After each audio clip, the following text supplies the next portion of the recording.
Welcome, everyone.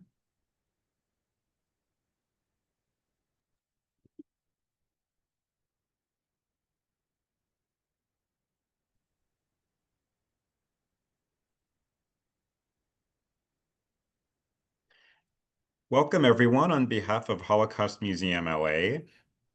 My name is Michael Morgenstern, and I'm the Public Programs Manager at the museum, and we are pleased to present today's session in this collaborative series, What History Teaches, Lessons from the Rise of Nazism.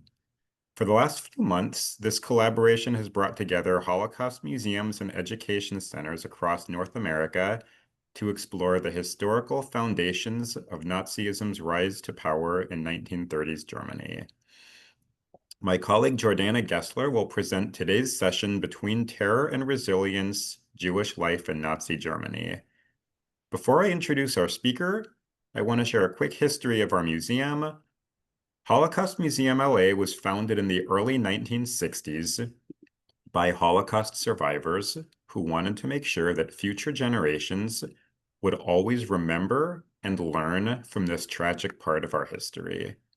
They did this in the early 1960s at a time when most people were not yet willing to learn about the Holocaust.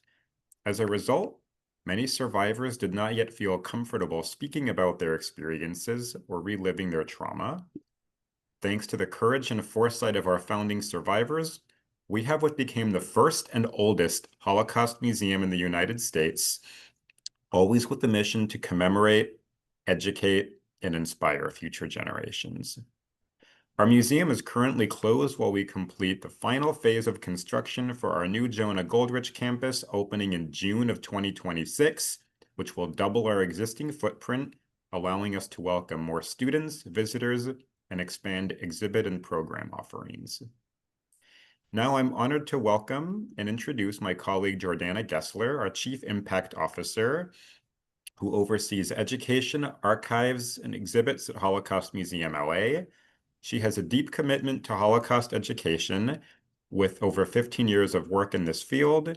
As a granddaughter of Holocaust survivors, she understands the importance of preserving Holocaust memory, advancing education on anti-Semitism, building empathy, and the power of museums. Jordanna studied Holocaust history as an undergraduate at the University of Vermont and as a graduate student at the University of Haifa. She holds a leadership certificate in combating anti-Semitism from Spertus Institute, and she conducted research in Yad Vashem's Righteous Among the Nations Department and won the 2014 Yad Vashem Award for Research. Beyond the museum, Jordanna is an active leader in Jewish and civic engagement. She was named a Wexner Davidson Fellow, serves on the Board of Counsel for American Jewish Museums, which contributed to President Biden's White House national strategy to counter anti-Semitism, and sits on several steering committees. I want to thank everyone for joining us today. Thank you, Jordanna, and thank you for all of our partnering institutions for making this collaboration possible and for inviting Holocaust Museum LA to participate. At the end of this presentation, you can use the Q&A box for questions, and we'll be happy to answer those. So I want to, again, thank everyone for being here, and welcome Jordanna, who will be presenting today. Thank you. Thank you so much, Michael. And I'm so honored to be here today. As Michael mentioned, we will have a chance for Q&A at the end of the session. So if you have a question, you can jot it down and we'll have time to get to it. The other piece of this that I think is really incredible beyond so many different organizations coming together and working together collaboratively is that we're focusing on a time during Holocaust history, which oftentimes is not the focus of conversations or learning. Most people, of course, oftentimes think of Auschwitz or the concentration camp system, which was established, or even just beginning in the concept of 1939, the outbreak of World War II. So today, what I'm going to talk about is everything that takes place before that, the 1930s, 1933 to up until the 1939, the outbreak of war, and really examine what was happening to German Jews. When we think about the stages that lead up to mass atrocity and genocide, it's very easy to feel a lot of heaviness around the end, where people are being murdered in an industrial mass murder complex. I really want to look at the beginning, the dehumanization, the hate, what happens when society erodes, what happens when a group of people are expelled from society completely. And the beginning of the presentation will be focusing a little bit on some of those structures that were set into place in Germany and later Austria, and really this reign of terror, fear, and hatred that was created. And then ending with talking about some really beautiful moments of resiliency and resistance that we see in individuals and communities throughout Germany and Austria. I really want this to be about the human scale lens and showing not just what was done to Jews, but how it felt for them. And thinking about the Jewish agency and the agency of Jewish people individually and collectively, and really portray people making choices, helping others, and adapting to impossible decisions and changes. So I didn't think of I couldn't think of a better photo than this one to begin with. This was taken in 1931 in Germany. So before Hitler is appointed chancellor, before the Nazi party is in power fully in the government. And you can see here, there is a flag of a swastika in the background and a photograph of a Chanukiah. And when we think about the terror that the swastika represented and the Nazi party represented, but also the life and the light and the resiliency of the Jewish people, whether it was placing a Chanukiah, a Hanukkah candelabra in the window, or taking the photograph to note that. So just some quick history. So between the interwar period, 1919 to 1933, the German government was a democracy, a fledgling democracy, but a democracy called the Weimar Republic. Art, music, light, Enlightenment thinking really flourished during this time. On the other hand of that, there was extreme economic strife. At the end of World War I, Germany was held responsible for World War I and required to pay a very large reparation. And this plus chronic instability, social strife plagued the country. This is even furthered by the Great Depression. So, of course, the Weimar Republic is viewed as this beautiful time of cabarets and art and music and democracy. It is also a time of hardship for Jewish, non-Jewish people, people in Germany, whether it be the dropping rate of the economy or the political instability. Parties even had paramilitary units, political parties. And then, of course, just the feeling of the loss of the war that was created. And in 1921, among all of this strife, the National Socialist German Workers, the Nazi Party, was founded. The party was anti-communist, anti-Marxist. It condemned the liberalism of the Weimar Republic and really sought a return to the authenticity of Germany. And the party valued nationalism, Aryanism, and a revival of nativism. And the Nazi Party obviously, or of course, did not create anti-Semitism, but definitely catapulted and didn't even create racial anti-Semitism, but catapulted a lot of previous thinking into society, into laws, which we'll talk about, into schools, into professions, and really revived a lot of anti-Jewish sentiment. So the Jewish community was blamed for the downfall of the German nation. They were considered saboteurs, revolutionaries, deserters, traitors. And the stab in the back myth was perpetrated throughout Germany at this time, that it was, of course, only because of German Jews, which made up less than 1% of the German population, that Germany lost the Holocaust. And this was a series of lies to really scapegoat a tiny, tiny, tiny population of Germany.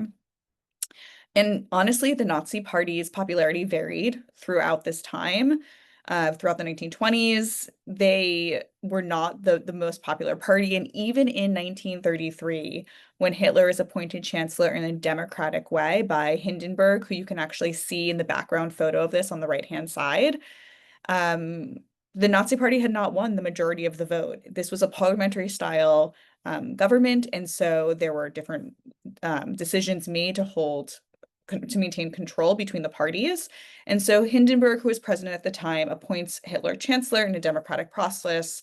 And honestly, for people who were afraid and who had, I'll talk about in a second, like it was known what Hitler stood for, they believed that von Hindenburg's position and power would maintain balance in government. And actually, in the photograph behind this text, you can see a photo like Hitler sort of like bowing towards Hindenburg. This was, done on purpose, again, to like restore or preserve some sort of semblance that things might be okay. And this is, of course, human nature of resiliency, right? Like trying to think of ways in which things can be better. Because it was known that Hitler was incredibly anti-Semitic. He has this infamous memoir in 1924, Mein Kampf, which he writes when he's in prison for trying to stage a coup. And he talks about Jews being the devil, the personification of the devil, the symbol of evil, a foreign race that was going to attack the Aryan race's body and destroy it from inside out. And really, the Hitler and the Nazis looked to reverse the decades of emancipation and assimilation of German Jews. Because when Hitler comes to power in 1933, German Jews had experienced quite a bit of emancipation and assimilation. I mean, Prussia was the second country in Europe to really allow emancipation of Jewish people at the beginning of the 19th century. And so there's decades and decades of German Jews who really felt they were in German society, they were assimilated. They had had freedoms for quite some time compared to other Jewish communities in Europe. And really, the objective was to create this commanding, powerful, and racially pure German empire, this Third Reich. So as I mentioned, Hitler becomes chancellor in a democratic process, and you might be wondering, how does this democracy, this fragile democracy, transform into a dictatorship as we now know it? And in February of 1933, not even a month later, after Hitler's appointment, there's a fire in the Reichstag building, and this is a photo of that in Berlin. This is the Parliament building. There's a fire. There's an attack on democracy and government. And the attackers are identified by the government as communists who are staging a plot, and they're tried and they are found guilty. And historians today believe that this was all part of the Nazis' plan to stage this attack, to create the fire. Maybe even there's not a ton of proof, so it's like really just thought this way. And that not only do they stage the fire, but they set up this entire blame on some communists because of what happens next, which is a suspension of civil liberties. And there is a state of emergency declared, civil liberties are suspended, and they do not return until after 1945, after World War II. And so this allows the freedom of the Nazi Party to really begin targeting people who are citizens and not allowing any sort of rationale or protections for people who are civilians. And in addition to this, there is a very intense fear of being arrested, because at this point, people can be arrested for no real cause. And the Nazi government did host or employed a host of different methods to regulate every single aspect of people's lives. They do this both in the soft approach of propaganda, whether it be in schools or on radios or in movie reels, but then also with fear and intimidation, and true fear and intimidation. And you might be saying to yourself, like, how can an entire population be controlled in this way? And it is found because of the fear of being turned in by your neighbors. So in his essay, The Gestapo and German Society, Robert Golightly explored the role of German citizens in informing the Gestapo on their neighbors. And of course, the Gestapo are infamous for their brutality and their secrecy. The photograph on the right is a photograph of one of their cells where torture took place. And again, there was they didn't need a legitimate reason to arrest someone. And neighbors and citizens in Germany would unfortunately denounce people, whether the people they were denouncing were actually engaged in something illegal, which could be helping Jewish people or listening to the BBC, or if it was purely to get some personal gain out of the opportunity to evict a neighbor and get their apartment, or right a wrong or perceived wrong that was done to them. So this is really, again, like the true terror of what is happening in society and in the country. And the softer approach, also in contrast to the violence, was propaganda. And so Nazi propaganda targeted all age ranges, backgrounds, demographics. It was customized. There was propaganda designed specifically for women, for men, for farm workers, for businessmen, for children, for adults, for World War I veterans, for not. And this permeated throughout German society and really ensured for the Nazi government that their messages were reaching everyone. And racial superiority was the central part of these messages, and the Jewish population was made to appear both inferior but also dangerous, that need to be protected from. And this eventually led to the non-Jewish population's acceptance of anti-Semitic laws, which eventually leads to the deportation and murder of Jews. I always use an image of a radio when I talk about this because this radio was given to any German family for free by the government, which is an exciting opportunity, like a free radio from the government. Of course, this is like a form of amusement at home. There's no televisions, no iPhones, no tablets. And this was a direct pipeline of Nazi propaganda programs into every single household in Germany. Of course, not Jewish households because they were not able to receive one in the same way, but really thinking about how propaganda was disseminated throughout society in tandem with extreme fear and violence. So going a little bit back to 1933, as I mentioned, Hitler's appointed chancellor in January, the Reichstag fire happens in February, and here are some laws that come out within the next few months. So there are local boycotts and dismissals. April 1st, 1933, the nationwide boycott of Jewish businesses takes place.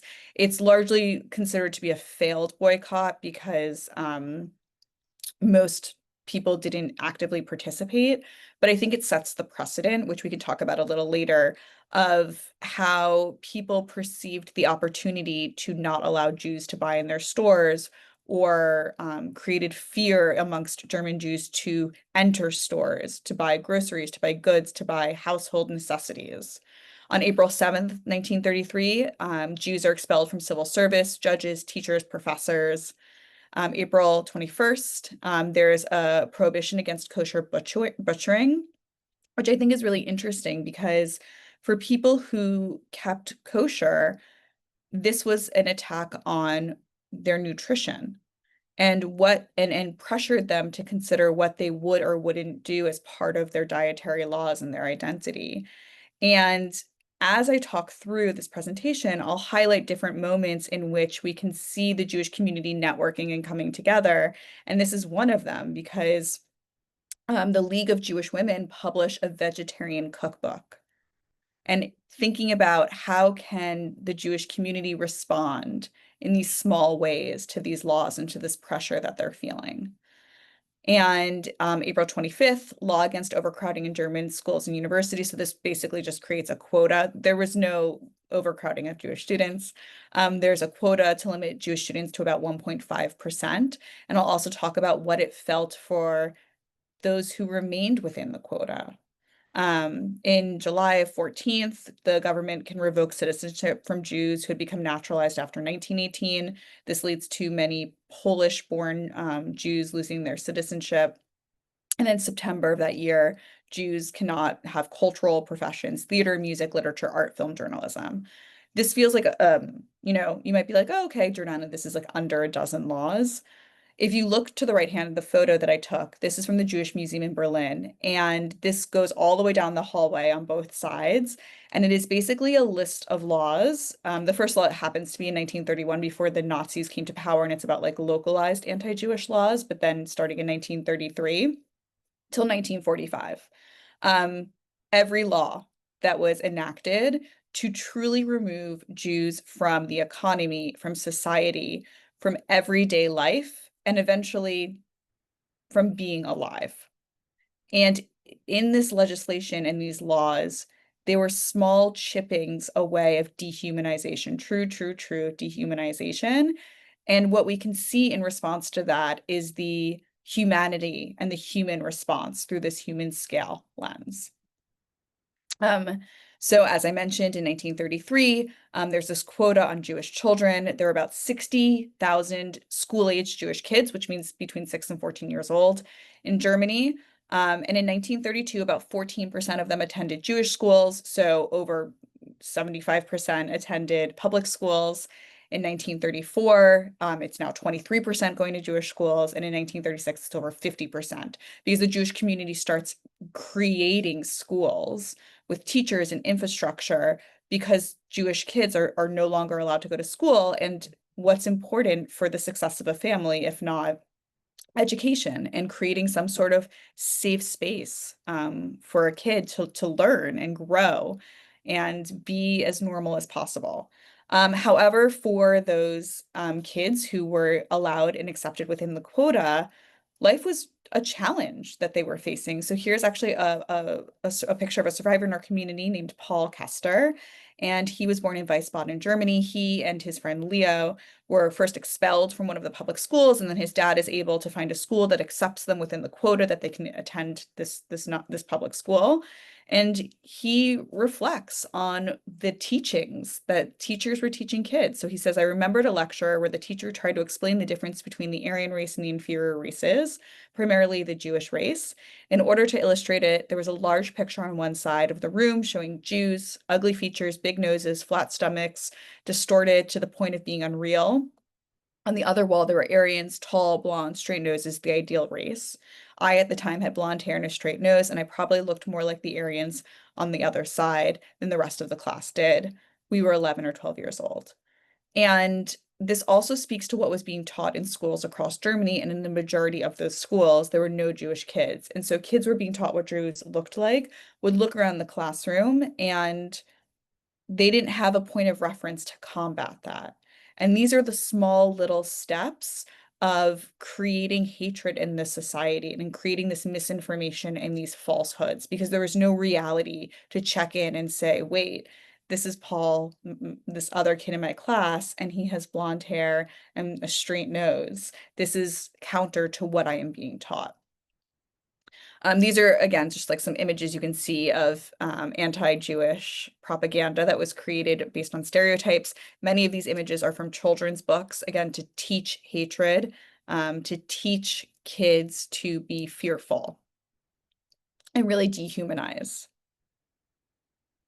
Taking us to 1935, this is probably the most infamous of all of the anti-Jewish laws created in Germany that I think most people know. And these are the Nuremberg laws, September 15th, 1935. And what's so interesting about these laws, oh, there's a few things, but one is they identify who is a Jew. The Nazis lay out who they consider Jewish, who they consider to be like a mixed breed, and who they consider to be Aryan. And this is based, according to them, on blood. And I won't get into like how it's not really, but just take my word for it. And that who's Jewish and who's not. And one of the reasons why they needed to do this was because in 1933, when they start dismissing Jews from positions, what do many Jewish people do? They resist. They sue back and say, why am I being dismissed? I'm not Jewish. Prove that I am Jewish. And so you see these small moments of resistance that take place in courts across Germany, which then identifies that there needs to be a legal definition of who is Jewish. And so here it is. In addition to that law, these specific laws forbid Jews and non-Jews in Germany from having romantic relationships, from getting married. It does not dissolve previous marriages, but it forbids future marriages, and it forbids German Jews from flying the swastika, the national flag. So this is really setting a lot of tension within society. And of course, losing citizenship has greater ramifications for the Jewish people. Speaking a little bit about the mixed couples in Germany. So this is a photograph that is not a great photograph from a newspaper from Der Strömer copy from 1935, in which a German Jew and a German non-Jew are married and are in a romantic relationship. And the newspaper is calling for society, like publicly putting out this. And remember, like the Nazis believed that the Aryan race was pure, and they said that anyone who was having romantic relationships with Jews was destroying the race. And here you see like a photograph that's printed in a public newspaper saying, here is someone who is countering our race, like inviting people to attack them. And I'm talking about this because at the end of my presentation, I'll talk a little bit about what it meant for interfaith couples to stay together in Germany. But this is public shame and public humiliation and even leading to violence. And this is truly like an attack on societal relationships because people didn't even want to be suspected for having a romantic relationship with a Jewish person. Like their neighbors could denounce them, as we learned. And so friendships are very quickly ended across German society. And it's like these little stages that are, again, chipping away at the human experience. It's not just about the laws and what was done to Jews, it's about how it felt. I'm jumping now a little bit to the Anschluss, to the annexation of Austria, which takes place in March of 1938. Um, I'm jumping a little bit because I want to get to the end and talk about the moments of resiliency. But trust me, like between 1935 and 1938, there's a continuation of anti-Jewish laws that are enacted and the Aryanization of Jewish businesses or Jewish-owned businesses, and life is particularly grim. For Jews living in Germany and now also Austria. And that's an important context because all of those little laws that had been in place from 1933 to 1938 are overnight enacted in Austria. And the Austrian Jewish community feels that horrific pressure very quickly and tries to respond by trying to emigrate and leave and flee. Because all of those little laws, all of a sudden, that the German Jewish community would like one would be enacted, okay, like we'll figure something out, we'll deal with this, then another one, or these small chips are all of a sudden like a very strong grip on the Austrian Jewish community, and they responded differently to that. Again, understanding the difference between like small removal of civil liberties and one fell swoop is a different response. That November of the same year is Kristallnacht, the Night of Broken Glass, really just a truly horrific moment for German and Austrian Jewish communities. Synagogues are burned to the ground, Jewish-owned businesses are looted and destroyed. Violence erupts in public on the streets. Jewish homes are broken into and looted. We don't have a count on sexual violence, and 30,000 Jewish men are arrested and sent to concentration camps. It is the single largest arrestation of German and Austrian Jews to take place during the Holocaust, is the Night of Kristallnacht. Again, this is before 1939, this is before World War II. And this is a horrific, I mean, the Secretary of State, Blumenthal, his father was one of the men who was arrested in Berlin. His father, who had been a World War I veteran. And when he reflected on his father after they ended up surviving by fleeing to Shanghai as a family, but he reflects on how his father was never the same person ever again after his experience of being arrested on Kristallnacht and being sent to a concentration camp. And even though he's eventually released and the family flees, he was fundamentally a changed person. I am bringing in this poll of the American Institute of Public Opinion, which takes place right in November of 1938, right after this, because a lot of questions oftentimes come up at the museum of why didn't people just leave? Like I'm explaining all these horrific, horrible things where society and the economy is completely removing Jews from the existence. Why didn't people leave? And so here's a public opinion poll in America. Do you approve or disapprove of the Nazi treatment of Jews in Germany? 94% disapprove, like it's horrific, it's really bad. Should we allow a larger number of Jewish exiles from Germany to come into the United States to live? 71% say no, like it's bad, but no, like we don't actually want them here. They're very, very strong anti-Jewish sentiment in the State Department, in society, as you can see, and there's a quota system in place. It is incredibly difficult for German and Austrian Jews to be able to escape to the United States. And even though life is so grim and bleak and despair, there's still no real place to go. And now this is where I'll talk a little bit about like these moments of resilience that have been woven in this entire time with one of the most well-known examples, which is the Kindertransport. And this is in response to Kristallnacht being this real orgy of violence that's traumatizing for families. And this grassroots movement that takes place of both people in the United Kingdom and in Sweden saying we will take in Jewish refugee children. Of course, there are like some stipulations that I won't get into, but about 10,000 Jewish children from Germany, Austria, and eventually the what is now like Czechia, the Czech Republic, and some parts of modern day Poland are able to flee and leave and are saved. And this is an incredible moment to really consider that like people in the United Kingdom who are grassroots movement, Quakers, teachers, everyday people, Jewish people, non-Jewish people said like, I will accept a Jewish child refugee in. And then on the flip side, the fact that people, parents, Jewish parents were okay sending their kids with having no real idea if they would ever see them again. And actually down in the bottom corner of this is a man with glasses holding a child. That's Sir Nicholas Winton, who was a non-Jewish stockbroker in the United Kingdom in his 20s, who ended up saving 669 Jewish children on organized kinder transports. And really the idea that like one person, one individual person could have such a large ripple effect and save 669 kids in under a year, because when the war breaks out, the kinder transports are halted because of the border closures. But really just so remarkable to consider and think about.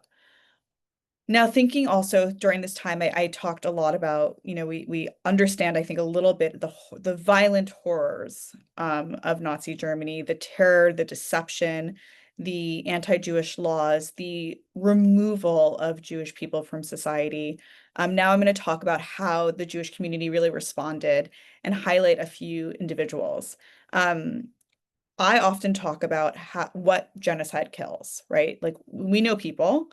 But what about movements, culture, history, traditions? And the woman on the left of the screen, or the only woman on the screen, the person on the left, is Regina Jonas. She was the first female rabbi ever, to our knowledge, in Jewish history. She was a German Jewish woman, and she was ordained in the 1930s. And she being, championed for, of course, for herself to be a rabbi. She ends up being a community leader in worsening situations in Berlin. As things become more and more bleak, she offers pastoral care for the community, which is a choice to wake up every day and be experiencing the same targeted violence and choose to show up for the community and offer what all she has, which is her power of her voice, her mind, her spiritual connection, her spiritual resilience. And she unfortunately is eventually murdered in the Holocaust. And so thinking about, how we don't have another female rabbi for a few decades after her, did the Holocaust kill that movement of being able to have more and more women who become rabbis? Simultaneously, by the way, and this is like just the larger feminist movement, in 1933, when Jewish doctors are barred from being doctors in Germany, 13% of female doctors were Jewish women. The entire Jewish population was less than 1% of the entire the entire Jewish community was less than 1% of the German population, but Jewish women made up 13% of female doctors. What is lost when we are removing people from networks, from occupations, from movements? Like, what are we taking away from our future selves and our future community? So I wanted to highlight her. The man in the middle is a man named Otto Hirsch. He was a lawyer, a practicing lawyer. He was a German Jew, and he loses his job in 1933 because he is Jewish, as we have established. And he becomes very involved in the Reich representation of the German Jews. And this was an organization that represented Jewish people to different international organizations, to even sometimes the local government, and also provided legal aid and support, represented Jewish needs, organized goods and services, organized reliefs, charitable reliefs, because of course, like German Jews had no longer access to aid from the government, and even provided job training as, people are losing their jobs. There are other jobs that are not yet, Jewish participation is not yet barred. So this organization starts creating opportunities for learning, supporting Jewish schools, as we talked about, like kids are kicked out of school. Parents are like, what are we going to do? We have to keep the home. We have to work. We have to make money. We're trying to immigrate. We're staying. to create Jewish schools as a place that like could be entrusted to hold on to kids during the day. And also helped prepare German Jews to emigrate. Because even though, as we talked about, like the quota system was very, very strict and it was very difficult. And actually, this organization represented Jewish needs at the Evian conference later on, but it was very hard to get out, but they helped as much they can. He had opportunities because of his how notable he was to escape himself and to flee himself and chose to remain for the community because he understood that he was in a place to provide a service for people who did not have the same privileges that he had. And he was eventually murdered in Mauthausen during the Holocaust. Um, the man on the right is Kurt Singer. He was a conductor and a musician, and he was fired for being Jewish in 1933, as we learned, as Jews were kicked out of culture and music. And so he establishes a culture association for German Jews, which he organizes to employ Jewish musicians and talent and theater productions, and everyone who's fired and also create productions that Jews can attend.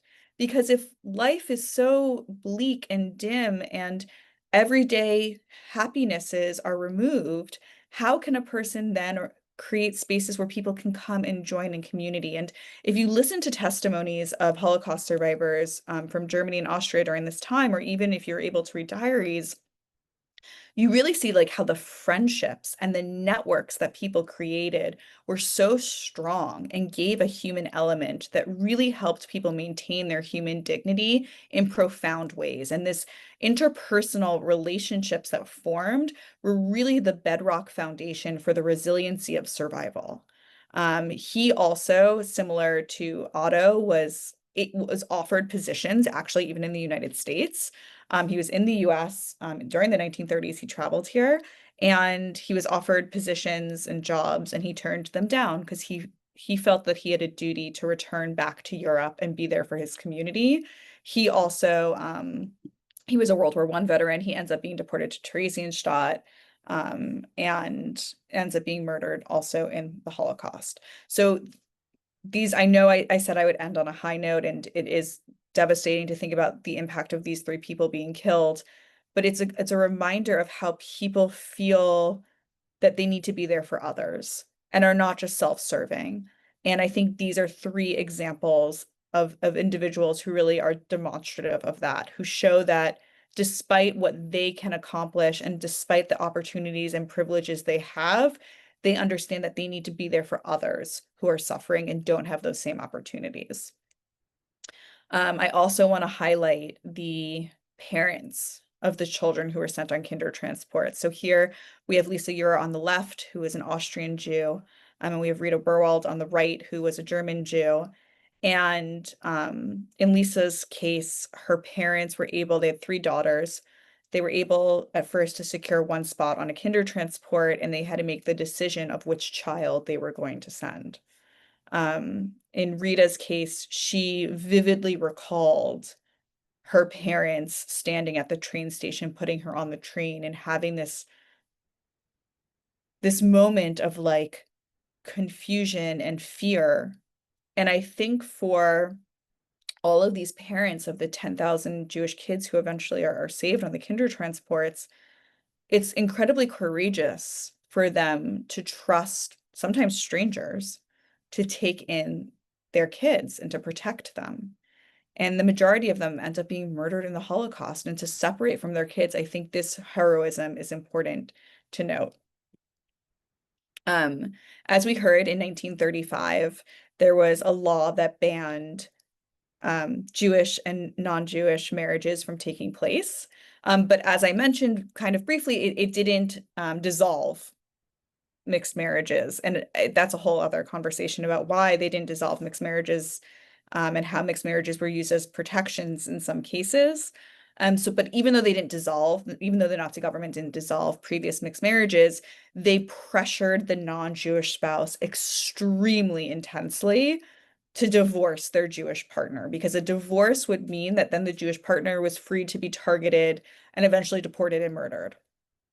And so the photo on the left, the black and white photo, the man is a man named Victor Klemperer, and that's his wife, Hadwig. and they were married before 1935 in Germany, and they didn't have any kids, which is another important piece to how the law is applied, but again, a different conversation. But Victor kept a diary. The two of them remained in Berlin until the end of the war, or remained in Germany until the end of the war. And Victor kept a diary, and these diaries are published.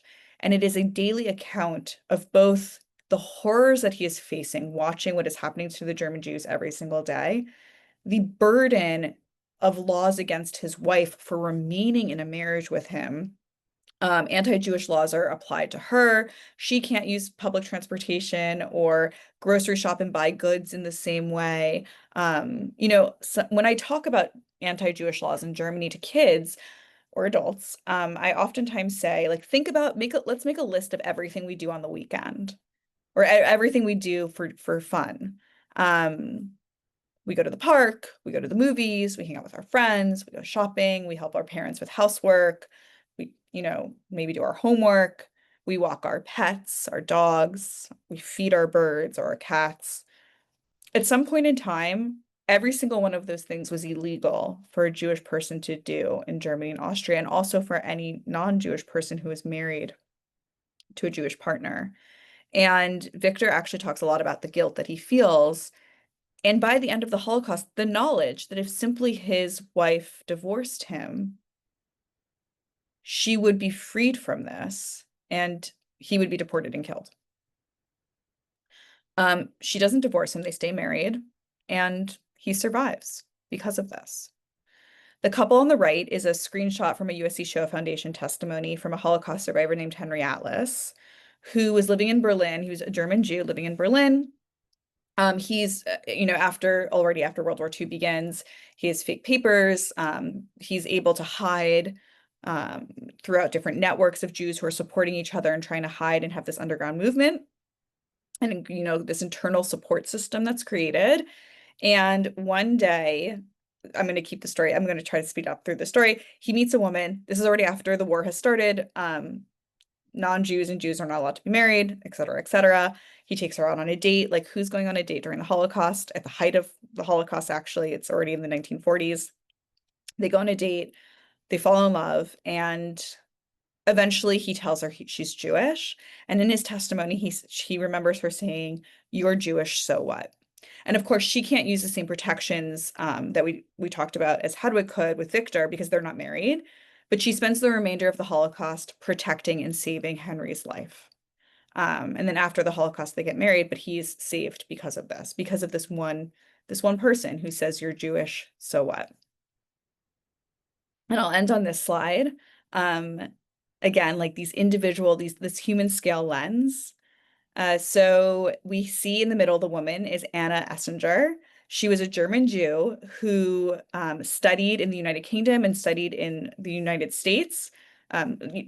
This is like early, before the Nazis come to power, way before, in the 19 teens. She actually goes to the University of Wisconsin-Madison. She studies education. She believes in the human element of education, and she really wants to create a progressive school in Germany, and she does. She returns to Germany in the 1920s, and she establishes a school in 1926 in Germany.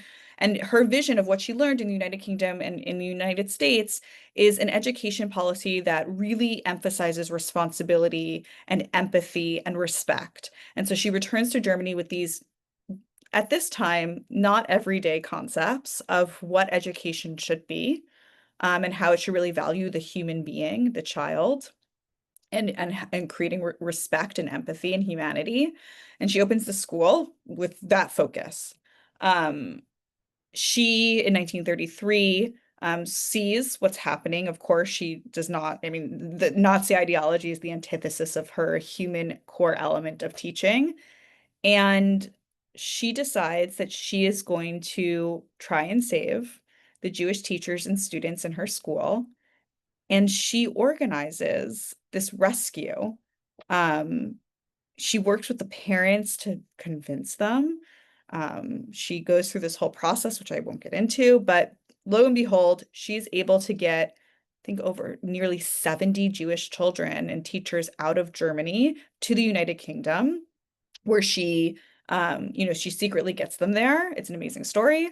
And then she creates a school in the United Kingdom with them that prioritizes emotional healing because of this trauma and creativity and moral development. And then during the Kindertransport, it becomes a site of hosting Jewish refugee children from Europe. So it becomes this, of course, then this growth of a safe space for children. And many of the children she saved say that they received not just physically, but spiritually because of her. And of course, she ends up dying decades later, I think in the 60s in the United Kingdom, but just like a remarkable woman who does something in the way that she can. And then the gentleman all the way on the right in the suit, this is a man named Otto Schern. So as you heard before, in 1933, the law against journalism, Jews can't be journalists. He is in Austria, but he's an Austrian Jew, but he's in Germany working and he goes back and forth. But he begins writing under a false name, because again, like the Nazi government controls the media and what information is present, and he's writing the truth, the response, the what is calling out the Nazi government for what they're doing under a pen name. Eventually, not the Nazis arrive at his mother's house and she lies and covers, where he really is because they want to arrest him, and he flees to Belgium. He eventually survives and comes to the United States and is one of the original founders of Holocaust Museum LA, which you heard Michael talk about is the oldest Holocaust museum. And then I'll end with the man doing a split. This is Bernd Stevens, and he was a German Jewish teenager. And after the violence of Kristallnacht, and in earnest, his dad was trying to find a way out of Germany, and he goes through a phone book and basically just starts contacting people in the United States to sponsor them. Eventually, he finds a stranger who will do it. Unfortunately, because of the quota systems, Byrne's father and his brother has asthma, are not allowed into the country. But Byrne comes here and he survives because of the kindness of a stranger.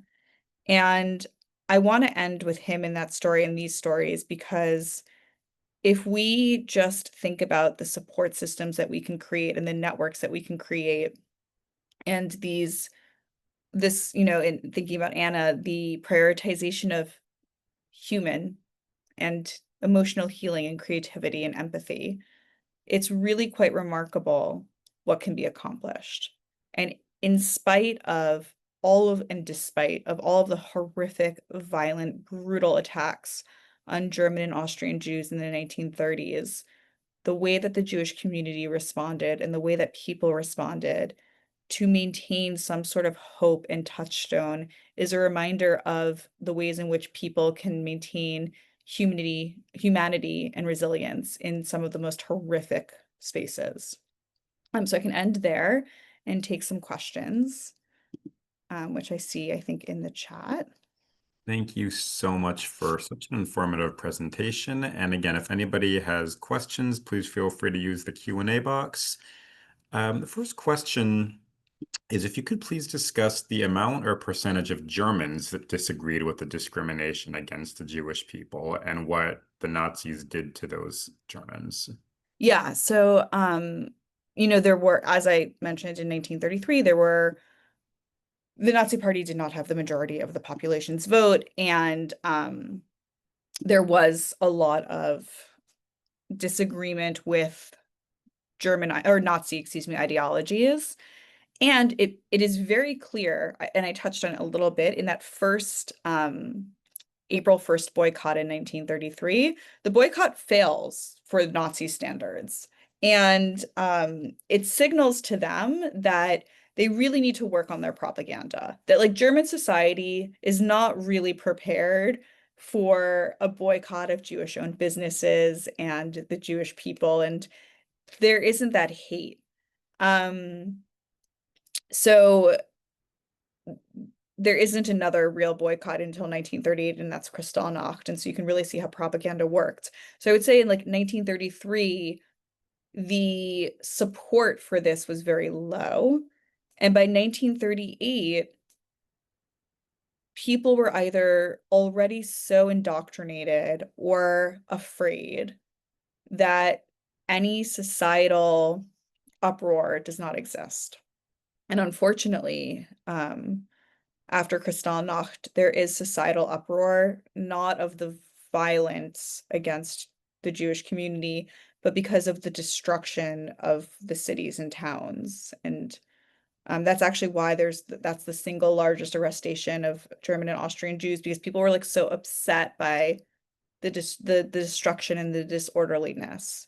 That being said, of course, I'm not going to discount the individuals who risked their lives, like Gerda Atlas, who saved Henry Atlas and said, "You're Jewish, so what?" But as a full population, it's hard to really measure because there was intense indoctrination. Of course, there are like examples like the White Rose, which is a student movement in Munich that speaks out against the Nazis. There's the Rosenstande protest, or excuse me, the Rosenstrasse protests in Berlin on Rosenstrasse of non-Jewish German women who protested the arrestation of their husbands or sons. But really, it's bleak if you look at what ends up happening because of intense propaganda and fear and terror. Um, Thank you very yeah. much. We S- have another question here about um, immigration, and this question says it would be interesting to find out when it became difficult to immigrate and what it was that ignited the want or need to leave. Um, so it became difficult to immigrate before 1933. So in the United States, around the 19 teens, there is a shift in immigration policy to target desirable immigrants. I'm using air quotes because like it's their words, not mine. And quotas are put in place to limit immigration from countries that are or areas or peoplehood and nations and cultures that are considered not desirable. And so these quotas are already in place before 1933 against Jews being one of the groups that are not wanted. And so the quotas are there, which make it very difficult to immigrate into the United States. On top of that, there is rampant anti-Semitism in the State Department, like anti-Semitic ideas for that time, also, not just like our frame of lens. And it makes it even harder to fill the quota. So actually, if you look at a study of the quotas for Jews to come to the United States from Germany starting in 1933, the quotas aren't filled fully in their full.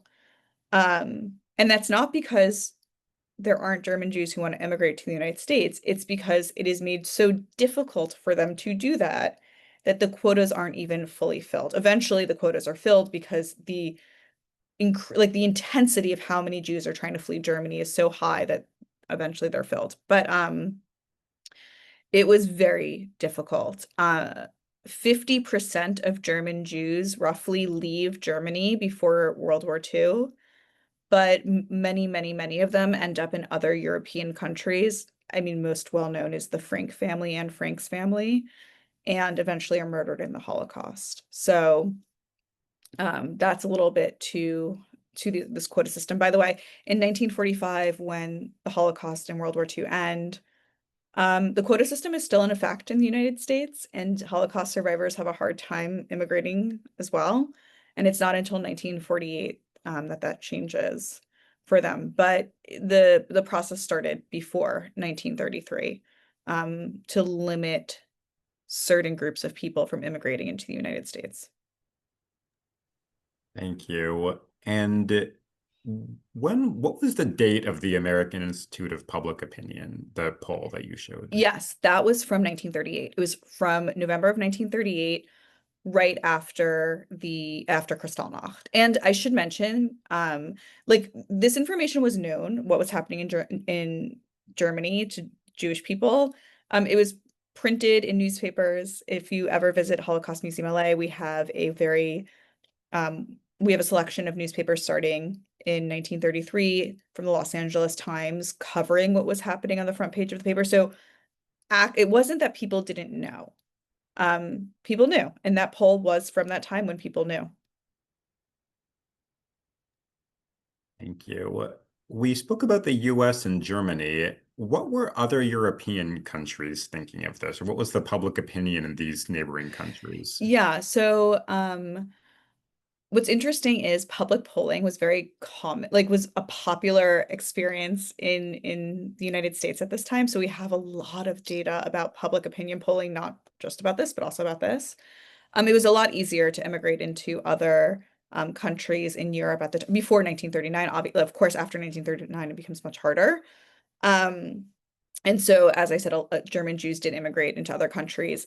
I will say, there is the Evian conference that takes place, and this happens before before Kristallnacht, but after the annexation of Austria, which really creates a huge refugee problem. Like the Austrian Jews trying to leave Austria as quickly as they do creates a massive refugee problem.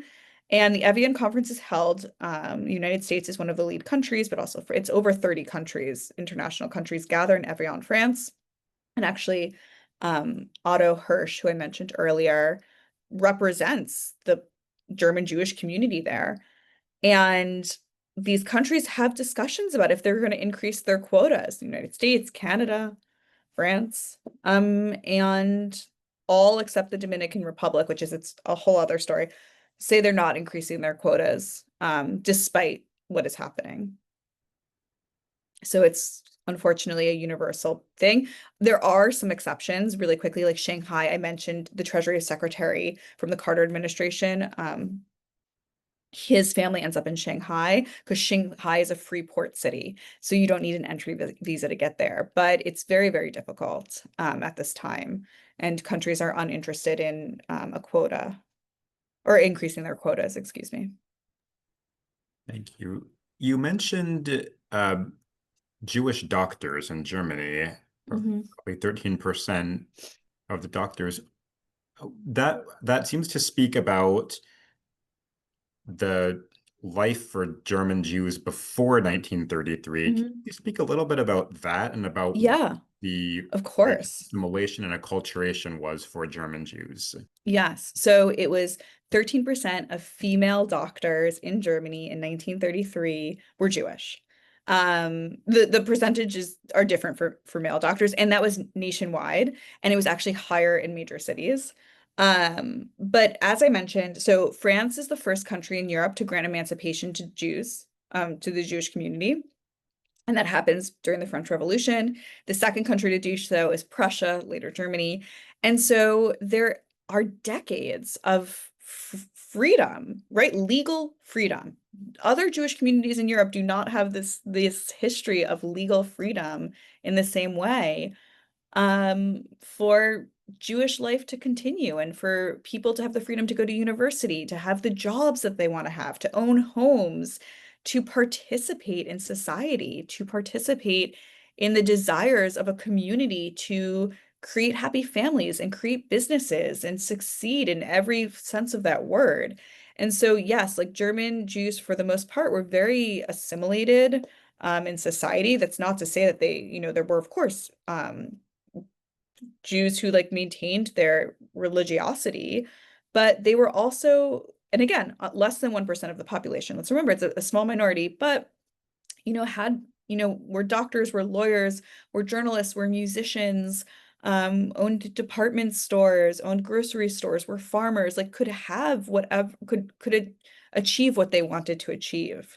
And there was, looking at their percentage, like as I said, like less than 1% of the population is Jewish, but large percentage, I think it was like I'm forgetting, but in Berlin, like the percentage of Jews who are lawyers was enormous because for so many years and in so many countries, Jews were not allowed to be lawyers. And so all of a sudden in Germany, they could be, um, which is remarkable, what freedom can allow for people and the upward mobility that it allows and the acceptance in society. And even for like intermarriage to happen, of course, that means that there's assimilation and that people are interacting with one another and not separated and segregated. So it was really, and I should mention, like How do we understand national pride and patriotism? Serving in a military. And during World War I, German Jews served in the military in Germany at a higher percentage than they were of the population.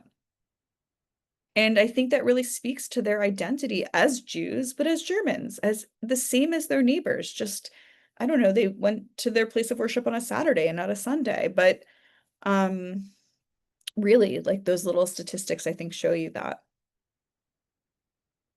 Yes, thank you. And I think that speaks really clearly to the dangers of this and how this happened Mhm. gradually, in a sense, and quickly as well, given what society had been like for Jews in Germany.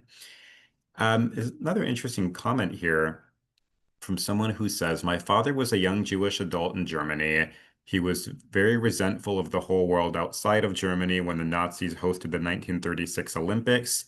Suddenly, signs saying Juden verboten, or Jews forbidden, on park benches disappeared when the world came to Berlin for that short period. They were deceived, and my father's feeling was that the world wanted to be deceived. My father sensed a great deal of betrayal because of that period. Is this something you can comment on? Yeah, so I didn't talk about 1936 in the Olympics, and it is true. So before the Olympics in 1936, we had talked about a few of the laws, but they were thousands and thousands. But also like clear like signs saying like Jews can't sit in this park bench. Jews can't go to this restaurant.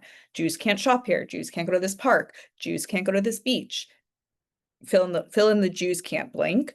And the government removed a lot of these signs in Berlin to deceive the visiting public and and the journalists.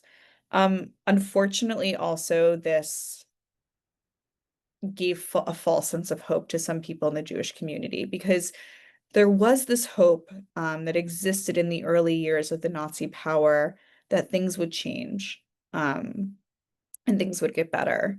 And unfortunately, some German Jews were like, oh, things will get better. And then as soon as the Olympics were over, things went back to normal. As far as like, resentment and deception, um, there a lot of the international governments turned their back on the plight of Jewish refugees and didn't increase the quotas and didn't make it easy for people to immigrate. But I would say like the individual people in some cases chose kindness.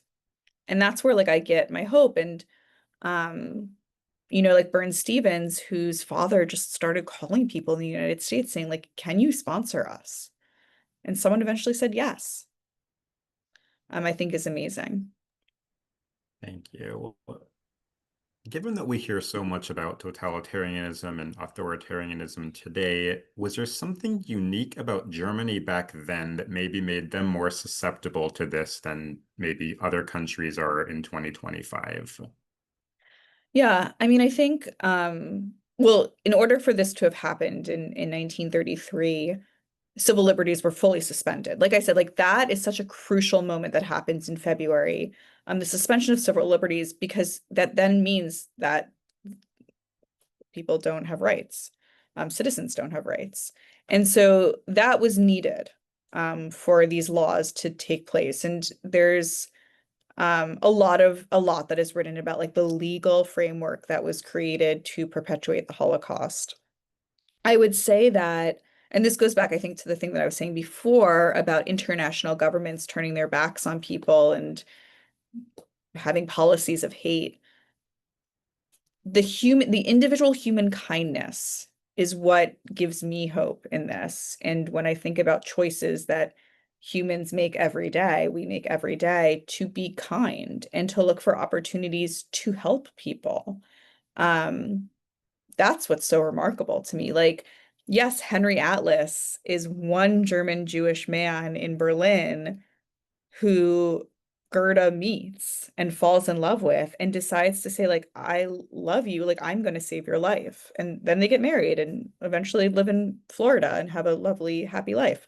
But even like all of the people that I talked about, like Anna Eisinger, to have a school in Berlin and sort of see the dangers and say, like, I'm going to organize my 60 plus pupils to to secretly get them out as like a school trip to the United Kingdom, and then also like work on the parents to agree to this. And I think it's like it's, you know,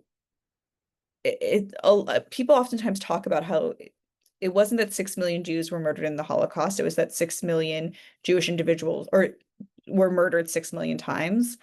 And I think on the flip side is like every single person who survived because one other person or two other people or three other people or four other people helped them. And I think that's really what it comes down to is not supporting hate and in looking for small acts of kindness that have tremendous ripple effects. I also saw that there was a question about the diaries of Victor Klemperer. His last name is Klemperer, and his diaries are translated and published. You can buy them on the internet. I won't say which sites, but if you Google Victor Klemperer's diaries, you'll find them easily accessible. And that actually, I think his diaries, which have been translated into English, are really speak to the daily life because a diary is not in backwards thought, right? It's the lived experience of the moment and what his non-Jewish wife went through just for being married to someone who was targeted. Thank you again so much for such an informative presentation. And your subject, of course, is so important to Holocaust Museum LA's mission because our museum was built by Holocaust survivors who have always highlighted the stories of the survivors. And so we have always emphasized the victims in our exhibits more than the perpetrators. And so that's why speaking about it from this perspective, learning about it from the family perspective, what everyday life was like for German and Austrian Jews is such an important subject. So thank you again so much. And of course, thank you everyone for tuning in. Thank you to all of our partnering institutions for bringing about this series. And please join us for the next session, Tuesday, December 9th at 12 o'clock p.m. Central Time for a presentation hosted by the Illinois Holocaust Museum and Education Center. This session will be Isolationism, Immigration, and the World Watching by Dr. Daniel Green, adjunct professor of history at Northwestern University. And there was a question about this earlier, so I think this will really speak to that subject as well, to that question. And again, as I mentioned in our introduction, Holocaust Museum LA is currently closed through June of 2026 while we complete our new Jonah Goldrich campus. But in the meantime, we are offering several online programs as well as virtual field trips for schools. So please visit our website to learn more about our offerings. Again, thank you so much, Jordanna, and thank you so much, everyone, for making this possible and for tuning in today. Thank you so much, Michael, for introducing and moderating, and for everyone who tuned in. And really, I would just share to like consider those who I mentioned who weren't able to survive, like Otto and Kurt and Regina, and everything they did to really be a support system for their community. And there's real beauty and sensitivity in that. So thank you so much.